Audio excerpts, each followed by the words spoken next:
Assalamualaikum warahmatullahi wabarakatuh.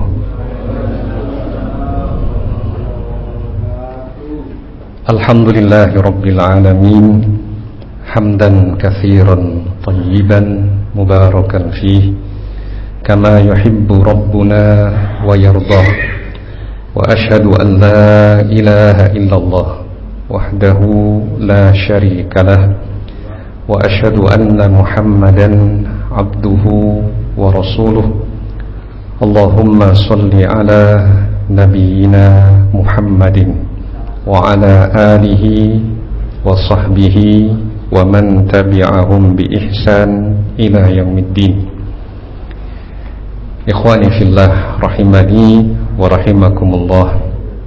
Alhamdulillah, pada malam hari ini insyaallah kita akan melanjutkan kajian tentang biografi Al-Imam Al-Bukhari, bagian yang kedua.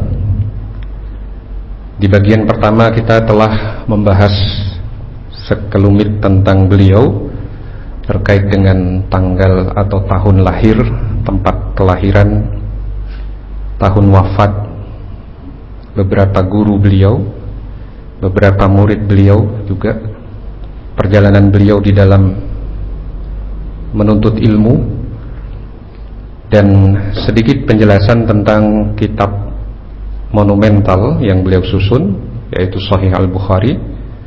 Telah kita bahas di kajian pertama. Kita akan lanjutkan di kajian kedua ini tentang kekuatan hafalan Al-Imam Al-Bukhari.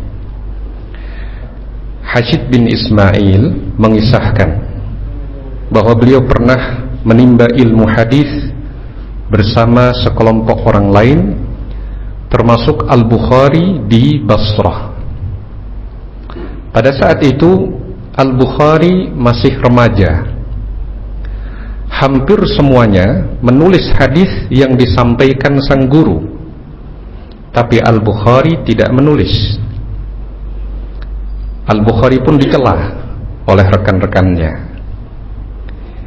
hingga saat telah berjalan 16 hari, Al-Bukhari mulai menanggapi komentar dari rekan-rekannya. Al-Bukhari kemudian menyampaikan lebih dari 15.000 hadis yang disimak oleh rekan-rekannya dengan hafalannya. Para rekannya pun membetulkan catatan hadis mereka dengan bacaan hadis yang disampaikan Al-Bukhari melalui hafalannya tersebut. Al-Bukhari tidak segera mencatat penyampaian dari sang guru saat di majelis. Beliau merekam dengan hafalannya. Barulah kemudian di waktu lain beliau mencatatnya, bahkan saat sudah berpindah negeri. Al-Bukhari menyatakan, rubba hadithin sami'tuhu bil Basrah katabtuhu bisyam, wa rubba hadithin sami'tuhu bisyam katabtuhu bi Misr. Betapa banyak hadis yang aku dengar di Basrah, aku baru tulis saat di Syam. Betapa banyak hadis yang aku dengar di Syam, baru aku tulis dan aku catat di Mesir. Ini penjelasan dari Al-Imam Al-Bukhari di dalam kitab Syiar A'lamin Nubala. Nah, jadi Al-Imam Al-Bukhari itu tidak seperti rekan-rekannya yang lain, karena beliau punya keistimewaan. Beliau dengarkan, beliau simak dengan baik, baru mencatatnya di lain waktu. Nah, tapi apa yang beliau rekam itu utuh. Teman-temannya yang mencatat justru tidak selengkap yang beliau rekam dengan hafalan. Nah, maka memang saya husnudzon, bapak-bapak yang tidak mencatat ini kayaknya mencatatnya di negara lain nanti. Masya Allah, sepertinya nanti akan dicatat di waktu yang lain, begitu. Itu husnudzon saya. Nah, karena memang insya Allah hafalannya luar biasa. Nah, Barakallahu fikum. Jadi kita harus pintar-pintar mencari celah untuk berprasangka baik pada orang lain. Nah, ujian yang dilakukan ulama Baghdad pada Al-Imam Al-Bukhari. Para ulama Baghdad pernah menguji Al-Imam Al-Bukhari dengan menyebutkan 100 hadis yang telah dibolak-balik sanadnya. Perhatikan, kalau Al-Imam Al-Bukhari menghafal hadis, itu bukan menghafal matannya saja. Kalau kita mungkin menghafal cuma matannya, redaksi sabda nabinya saja. Itu pun kadang tidak kita hafal lengkap, hanya poin-poin intinya saja. Itu sudah hebat. Tapi kalau Al-Imam Al-Bukhari, beliau menghafal hadis itu lengkap dengan sanadnya, dengan mata rantai perawinya, dari fulan kepada fulan, diterima oleh Allan, disampaikan sampai kepada sahabat Nabi, sampai kepada Nabi. Nah, pernah dilakukan majelis ujian Al-Imam Al-Bukhari, terdiri dari 10 orang ulama hadis, masing-masing membawakan 10 hadis yang telah dibolak-balik matannya. Jadi di majelis itu Al-Imam Al-Bukhari diuji oleh 10 ulama hadis. Coba simak hadis yang saya bacakan. Hadis pertama, haddatsana fulan an fulan, qala haddatsana fulan, disampaikan nama-nama perawinya, kemudian disebut redaksi hadisnya. Karena ada 10 orang, satu orang menyampaikan 10 hadis. Dan memang sengaja sanadnya itu ditukar. Sanad hadis A dimasukkan di hadis B, sanad hadis B ditukarkan ke hadis C, ditukar orang yang menyampaikan riwayatnya, sanadnya. Maka setelah sebagian orang itu menyampaikan sanadnya dan hadisnya, satu orang 10 hadis, Al-Imam Al-Bukhari menyatakan, saya tidak kenal hadis ini. Nah, maka hadirin yang cukup banyak menyimak pada waktu itu mulai meragukan kapasitas keilmuan Al-Imam Al-Bukhari. Tapi ditunggu sampai semua 10 orang ini menyampaikan lengkap 10 hadis yang semuanya sanadnya ditukar. Setelah ke-10 orang itu selesai, maka Al-Imam Al-Bukhari kemudian menyatakan, adapun hadis yang tadi Anda sampaikan, hadis pertama, saya tidak kenal hadis itu melalui jalur riwayat itu. Yang saya tahu sanadnya adalah telah menceritakan kepada kami fulan dari fulan an fulan, Nabi SAW bersabda dengan lafaz hadis seperti ini.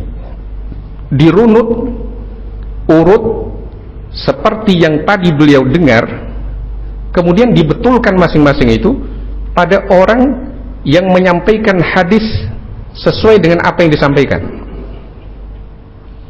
Nah, maka kata sebagian ulama, di antara yang mengagumkan adalah bagaimana beliau dalam satu majelis itu, beliau hafal tadi salahnya di mana, si A ini menyampaikan hadis ketukar di mana, itu beliau bisa detailkan letak kesalahannya dan beliau benarkan.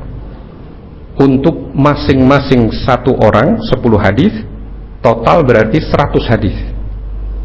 Nah, maka setelah itu barulah orang-orang yang hadir itu menyaksikan kehebatan Al-Imam Al-Bukhari di dalam penghafal hadis. Tidak sia-sia pengembaraan beliau bertahun-tahun, ya, bertahun-tahun di dalam mengumpulkan ilmu hadis. Tergabungkan antara kekuatan hafalan, kekuatan pemahaman, dan tekad kuat menempuh perjalanan mengumpulkan hadis. Allah Subhanahu wa ta'ala menjadikan beliau sebagai salah satu ulama yang dengan keilmuan beliau kemudian orang-orang dan kaum muslimin setelahnya mendapatkan manfaat. Jumlah hadis yang dihafal oleh Al-Imam Al-Bukhari, Al-Imam Al-Bukhari rahimahullah pernah menyatakan, ahfadhu mi'ata alfi haditsin sahih wa ahfadhu mi'atai alfi haditsin ghaira sahih. Aku menghafal 100.000 hadis sahih dan aku menghafal 200.000 hadis yang tidak sahih. Jadi kutip di dalam kitab Siyar A'lamin Nubala karya Az-Zahabi. Jadi yang dihafal oleh Al-Imam Al-Bukhari itu 100.000 hadis sahih dan beliau menghafal 200.000 hadis yang tidak sahih. Ini bisa bermakna satu redaksi kalimat hadis itu memiliki beberapa jalur periwayatan. Nah, maka kalau di total 100.000 hadis yang beliau hafalkan sebagai hadis yang sahih. Maka kalau kita melihat penjelasan di kajian sebelumnya bahwa total hadis di dalam Sahih Al-Bukhari itu 7.000-an hadis. Bukan berarti yang di luar Sahih Al-Bukhari tidak ada yang sahih lagi. Karena masih ada beberapa yang dihafal oleh Al-Imam Al-Bukhari yang menurut beliau itu sahih, tapi tidak dimasukkan ke dalam Sahih Al-Bukhari karena Sahih Al-Bukhari itu disusun dengan kriteria yang tidak cukup sahih, tapi tingkatan tertinggi dari sahih versi beliau.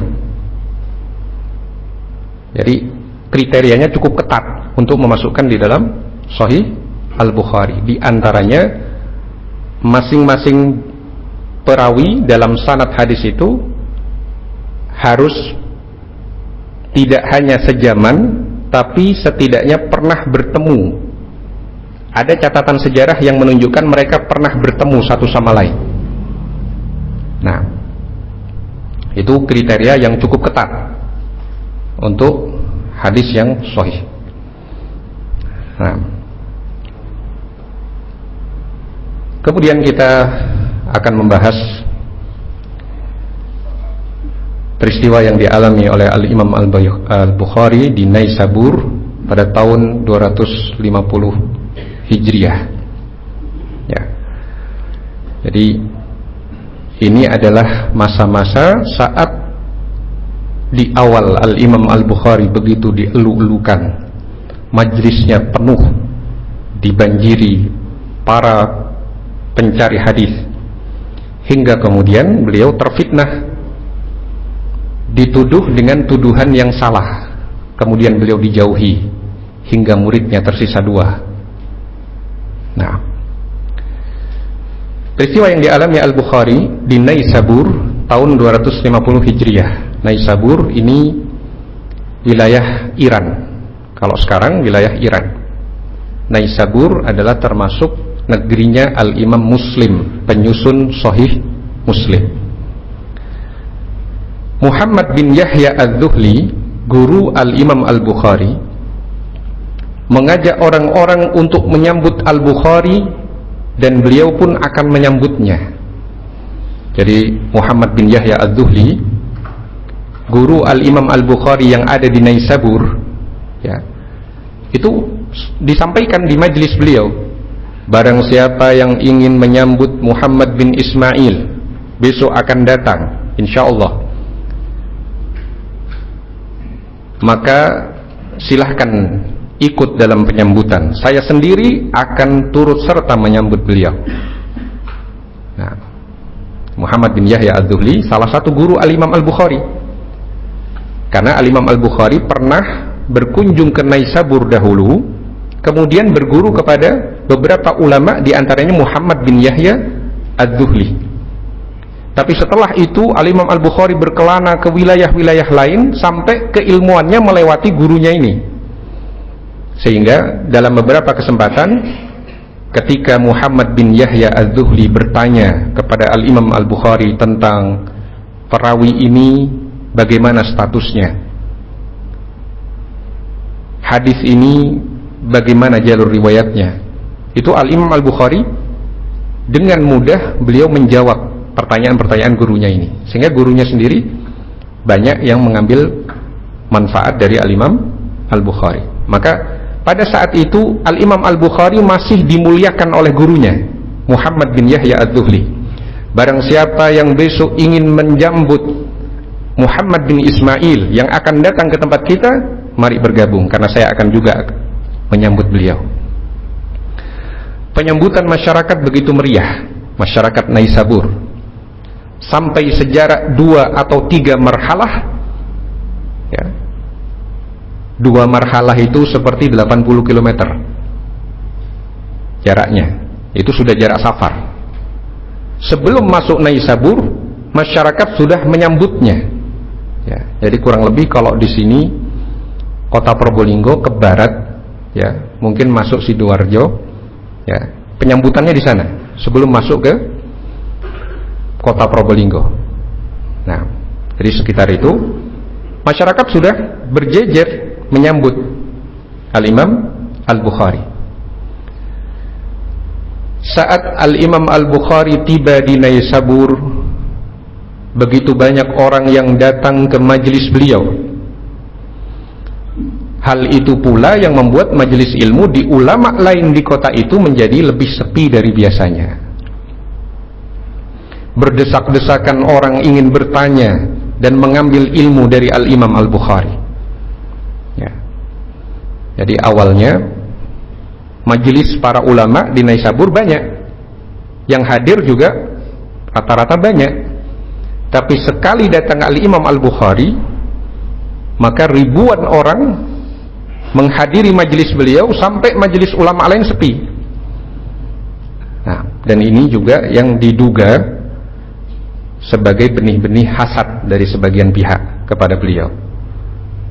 Dari awalnya begitu dimuliakan, sampai kemudian dicaci dan dijauhi.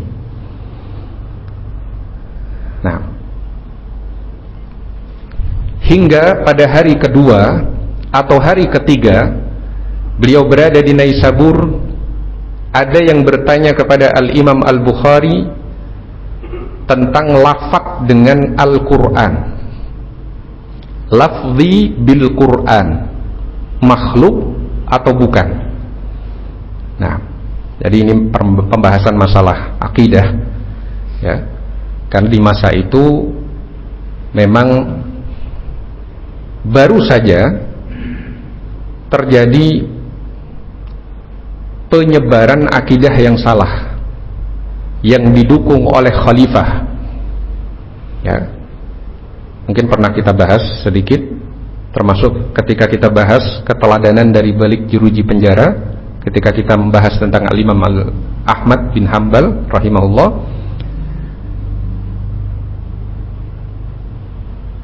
Tersebar keyakinan yang menyimpang bahwa Quran itu adalah makhluk.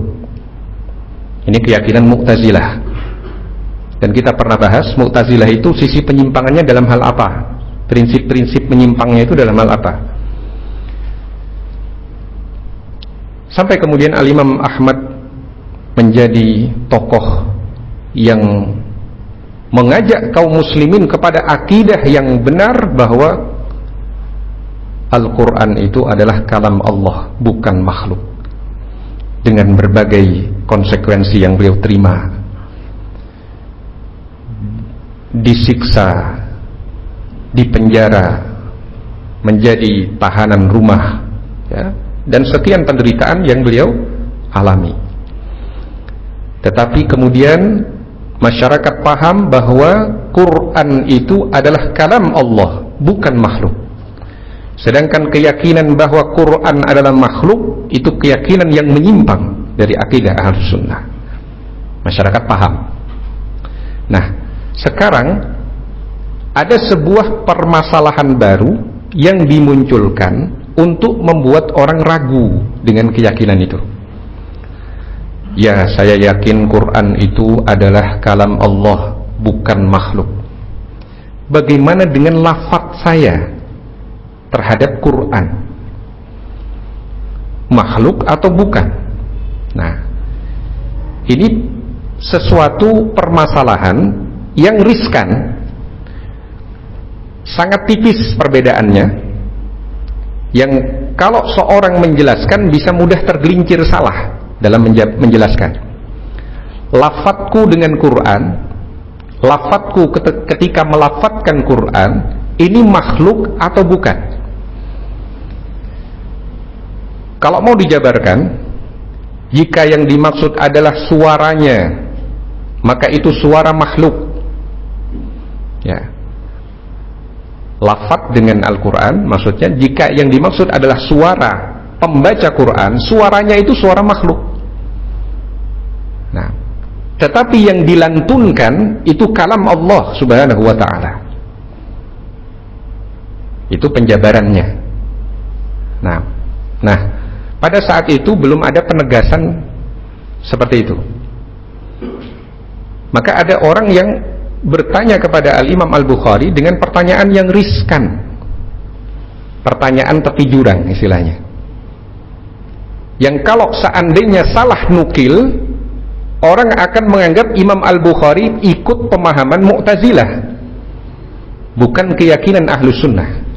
Karena pembahasan ini pembahasan yang masyhur pada waktu itu.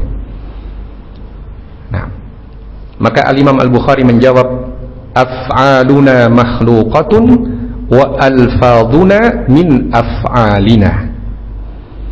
Perbuatan kita adalah makhluk, lafaz kita adalah termasuk perbuatan kita. Nah, ini ucapan Al-Imam Al-Bukhari diriwayatkan oleh Ibnu Asakir dalam kitab Tarikh Dimashq.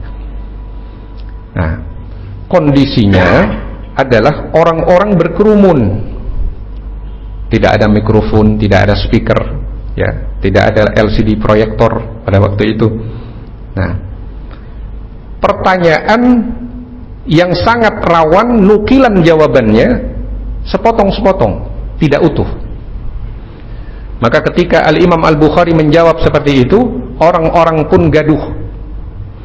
Ada yang menyatakan bahwa Al-Bukhari menyatakan lafadzku dengan Al-Quran adalah makhluk.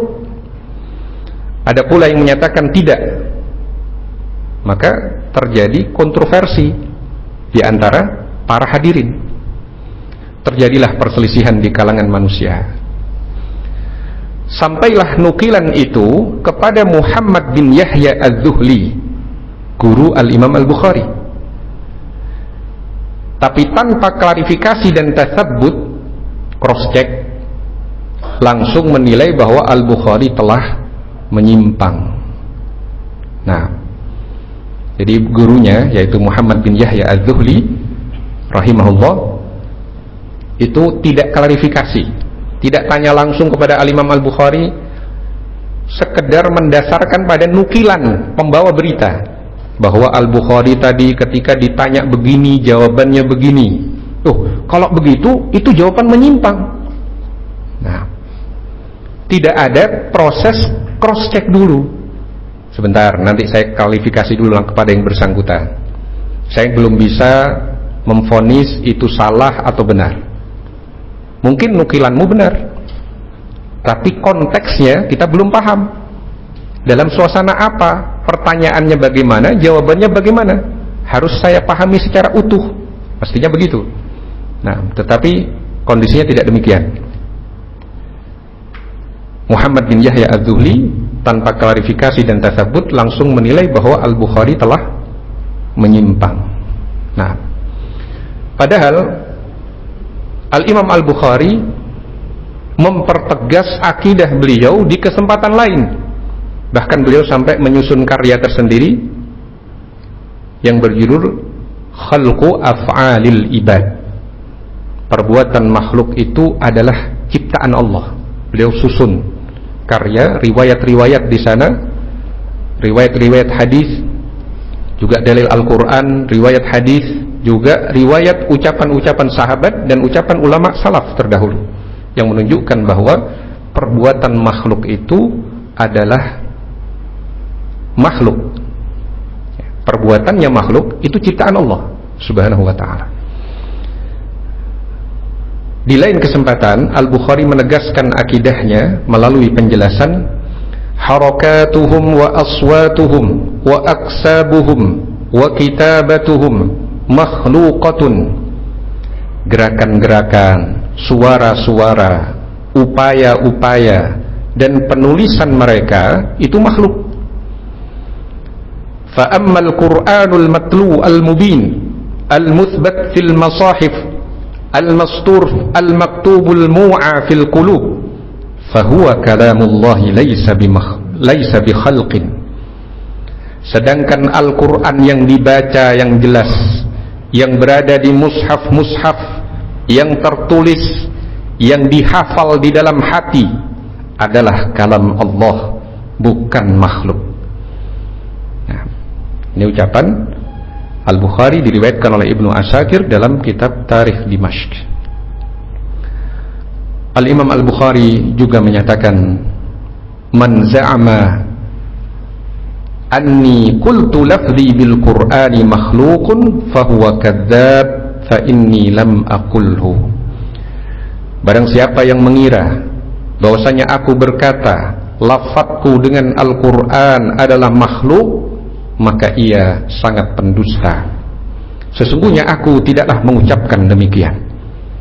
Ini klarifikasi dari Al-Imam Al-Bukhari dalam kitab Huda As-Sari, ya, nukil dalam kitab Huda As-Sari, ya, sebagian menyebut Hadyus Sari, tapi yang lebih tepat Huda As-Sari karya Al-Hafidh Ibnu Hajar Al-Asqalani. Nah, tapi sudah terlanjur terjadi tahdzir yang salah dari Muhammad bin Yahya Ad-Dhuhli. Tahdzir itu memperingatkan, jangan duduk di majelis dia karena orang ini menyimpang. Itu tahdzir namanya. Tahdzir itu bisa benar, bisa salah. Kita ambil contoh dalam aktivitas keseharian. Sama-sama dokter, misalkan. Yang satu dokter ahli, profesional, pekerjaannya baik. Yang satu ngawur, sering menyalahi kode etik. Nah, ketika seorang dokter ini tahu bahwasanya ini sering melakukan kesalahan yang fatal, membahayakan pasien, langkah sebaiknya dia mendiamkan atau memperingatkan. Kalau dia diamkan, maka akan banyak korban. Biar saja, saya tidak peduli, yang penting saya bekerja sesuai profesionalitas saya. Orang mau kena malpraktek di sana bukan urusan saya. Apakah itu sikap an-nasihah? Bukan. Kalau dia tahu, tentu pengetahuannya itu harus valid, ya, jangan sekedar menduga katanya dan katanya. Kalau dia tahu memang ada masalah di situ, ya, sedangkan dia sedang proses untuk menyampaikan secara resmi kepada jalur yang resmi, kepada pihak yang berwenang, ada masalah bahwa fulan ini sering bermasalah, dia sudah lakukan upaya itu, tetapi belum berjalan proses resminya ini, maka yang bisa dia lakukan adalah dia sampaikan kepada orang-orang.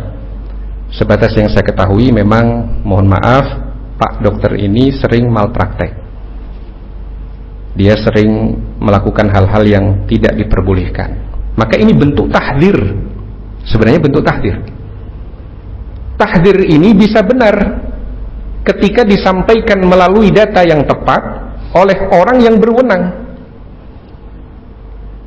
Tetapi tahdzir bisa salah ketika datanya salah, kemudian yang mentahdzir tidak klarifikasi, tidak melakukan riset yang benar, serta ada tendensi menjatuhkan. Mungkin karena hasad, persaingan sesama orang yang buka praktek, kemudian dia tidak bicara profesionalitas, dia ada perasaan hasad dalam dirinya, maka tahdzirnya didasari oleh perasaan hasad, maka ini salah.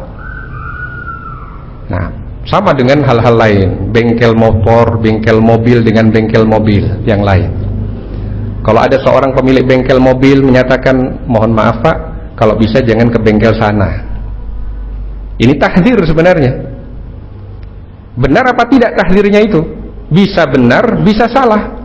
Pelajari dulu sebabnya dia mentahdzir apa. Kalau tidak ada sebab yang bisa dibenarkan, dia menyatakan jangan ke bengkel sana. Tapi setelah kita pelajari, ada masalah apa? Selama ini bengkel itu baik.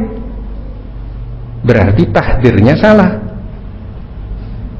Tapi kalau memang dari sekian orang yang pernah membawa kendaraannya ke bengkel itu sering komplain, sering ada masalah, bahkan kadang fatal.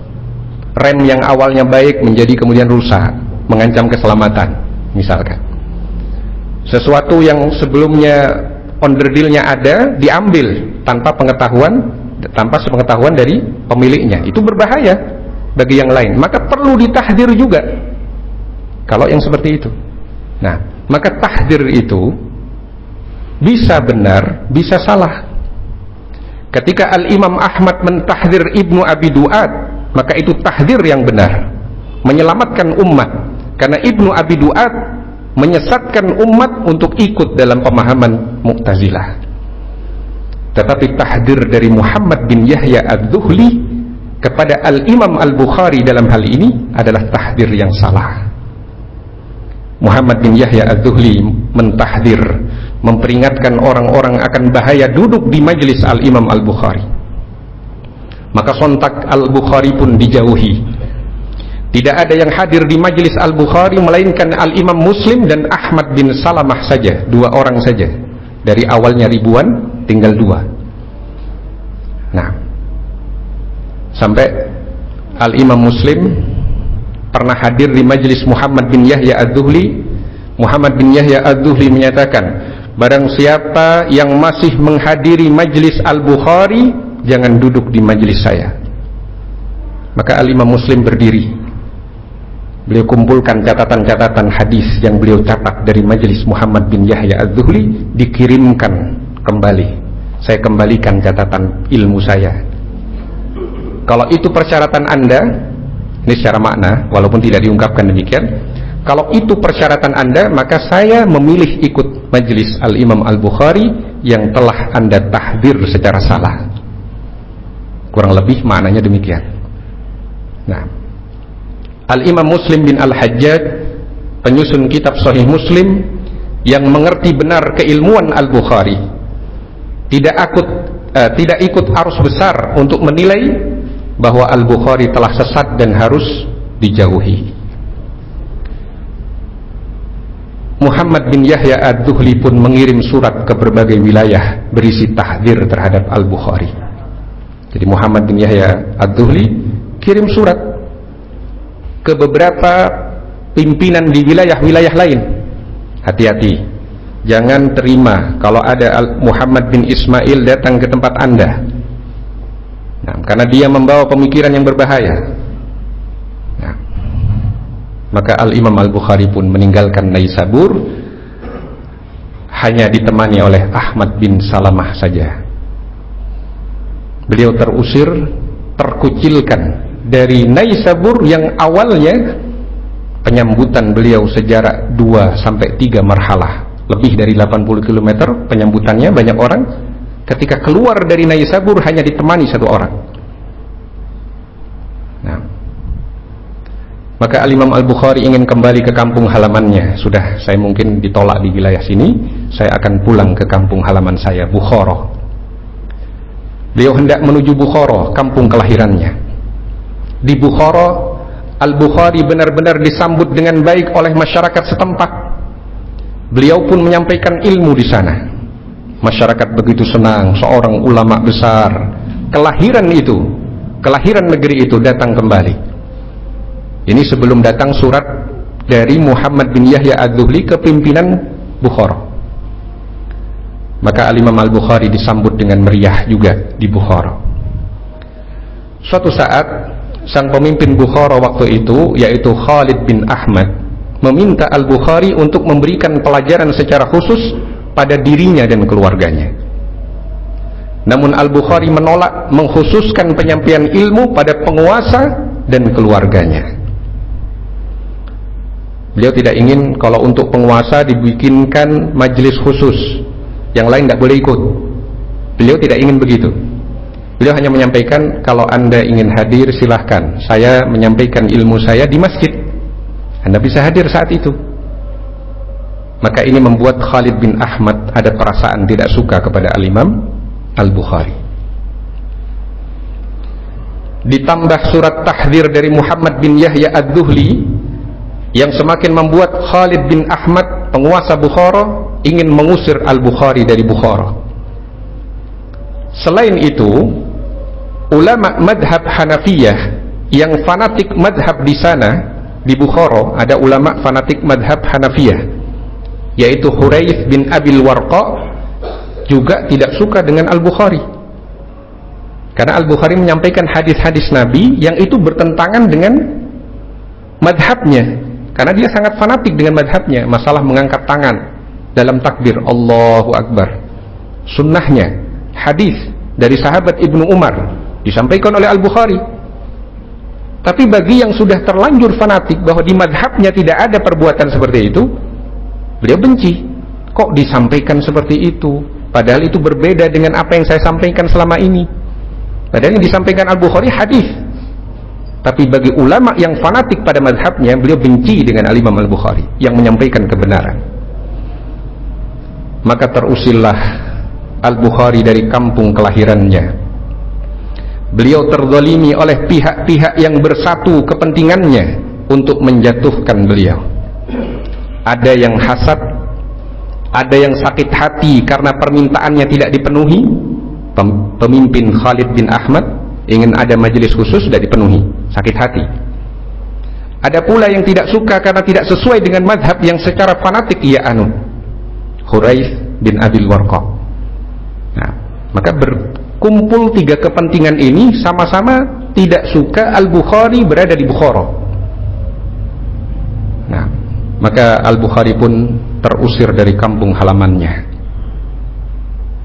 Kisah tentang fitnah yang menimpa Al-Bukhari di Naisabur maupun Bukhara dalam karya para ulama seperti Huda As-Sari, Muqaddimah Fathul Bari karya Al-Hafidz Ibnu Hajar Al-Asqalani, dan juga Tarikh Dimashq karya Ibnu Asakir. Nah, akhirnya Al-Imam Al-Bukhari meninggal di mana? Meninggal di Khartang, wilayah desa namanya Khartang, wilayah Samarkand. Dalam perjalanan meninggal di tempat yang bukan kelahirannya, dan beliau belum tahu bahwasanya mungkin daerah ini nanti kalau keduluan surat masuk tahdzir Muhammad bin Yahya Ad-Dhuhli terhadap beliau, diusir lagi. Tapi beliau meninggal di sana di usia 62 tahun dalam kondisi terkucilkan, dalam kondisi beliau tidak dimuliakan oleh orang-orang yang ada di masa itu. Nah, beberapa pelajaran berharga dari fitnah yang dialami oleh Al-Imam Al-Bukhari di akhir hayatnya. Yang pertama, penilaian manusia bisa berbolak-balik. Dari sebelumnya sangat menghormati Al-Imam Al-Bukhari, berbalik menjauhi tanpa ada proses tasabbut yang benar. Karena itu, keridhaan manusia bukanlah sesuatu yang dicari, namun keridhaan Allah yang seharusnya dikedepankan. Ini pelajaran bagi kita. Kalau kita mencari ridho manusia, tidak akan pernah tercapai. Tapi kalau yang kita inginkan adalah ridho Allah, sampaikan ilmu dengan benar, dengan runtut, dengan baik, ya. Kalau kemudian upaya penyampaian secara runtut itu tetap disalahpahami atau ditolak, maka kita sekedar menjalankan kewajiban, bukan ridho manusia yang kita harapkan. Nah,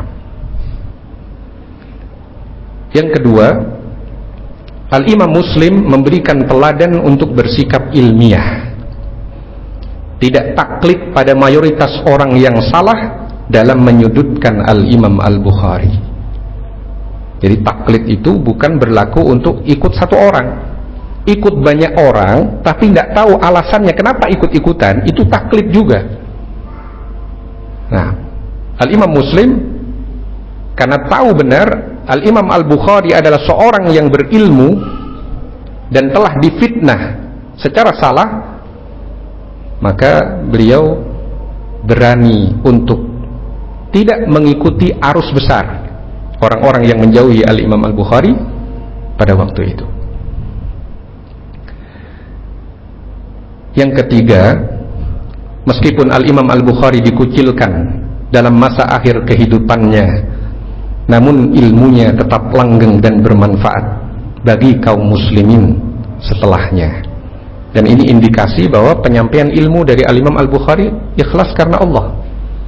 Kita tidak tahu hati beliau, tetapi indikasi yang terbaca, indikasi yang terlihat adalah keikhlasan beliau dalam menyebarkan ilmunya. Allah berkahi ilmu beliau. Sekalipun orang sejamannya tidak mau mengikuti beliau, mengucilkan beliau, bersikap tidak pantas kepada ulama besar seperti beliau, tapi ilmu beliau tetap mengalir untuk generasi-generasi berikutnya. Nah, ini salah satu barokah dari keikhlasan menyampaikan ilmu. Nah, juga pentingnya kita menulis, karena tulisan Sahih Al-Bukhari sampai kepada kita karena Al-Imam Al-Bukhari menulisnya, yang setiap kali akan menuliskan satu hadis beliau sholat istikharah dulu. Setiap kali akan menuliskan bab dalam Sahih Al-Bukhari beliau sholat istikharah dulu. Nah, proses yang berjalan 16 tahun untuk menyusun Sahih Al-Bukhari itu, dari proses mencari ilmunya 46 tahun, proses menyusunnya 16 tahun. Nah, ilmunya tetap langgeng dan bermanfaat bagi kaum muslimin setelahnya. Maka tidak jarang kita mendengar khatib, penceramah menyatakan hadis riwayat Bukhari, hadis riwayat Al-Bukhari. Nah, yang keempat, pentingnya tasabbut dan klarifikasi sebelum menjustifikasi. Sebelum kita memvonis, kita perlu tasabbut, klarifikasi dari data yang benar, dari informasi yang valid, bukan sekedar ikut katanya dan katanya. Yang terakhir, pelajaran berharga dari fitnah yang dialami oleh Al-Imam Al-Bukhari di akhir hayatnya, bahaya sikap hasad, ketersinggungan, sakit hati, dan fanatik buta pada mazhab yang membuat seseorang tidak bersikap lurus di dalam menilai. Nah, maka hendaknya kita menjauhi sikap hasad. Jangan benci nikmat yang Allah berikan kepada saudara kita. Justru kita mestinya harus senang. Jangan sampai ketersinggungan atau sakit hati urusan pribadi kemudian merembet kepada masalah yang bukan masalah pribadi. Masalah sakit hati diselesaikan dengan baik. Kalau ada kesalahan minta maaf, ya, dengan proses yang tidak harus melibatkan orang lain. Nah, dan juga jangan sampai fanatik buta pada madhab, fanatik buta pada sosok tertentu, ya, karena setiap orang bisa benar, bisa salah. Nah, tapi fanatiklah kepada al-haq, kepada kebenaran.